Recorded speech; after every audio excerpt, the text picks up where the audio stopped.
کو میں ایک لفظ سمجھتا تھا، ایک احساس سمجھتا تھا، مختلف لوگوں کا مختلف معنوں سے میں اسے سمجھنے کی کوشش کرتا رہتا تھا۔ عشق الہی کو سجدوں میں، تاریکیوں میں، باتوں میں تلاش کرتا تھا، لیکن وہ نہیں تھا، یا تھا بھی تو نامکمل تھا۔ اس عشق کو دیکھا، اس تڑپ کو دیکھا تو سمجھ میں آنے لگا کہ عشق وہ جذبہ ہے جو ہزاروں کے مجمع میں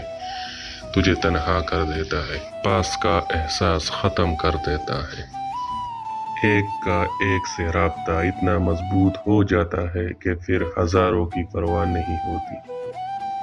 پھر دنیا کے رسم و رواج، ہنسی تنقید کی کوئی پرواہ نہیں ہوتی، بس زبان و دل پر یہ ایک فقرہ جاری ہوتا ہے کہ تیرے عشق میں جو بھی ڈوب گیا، اسے دنیا کی رسموں سے ڈرنا کیا، تیرے عشق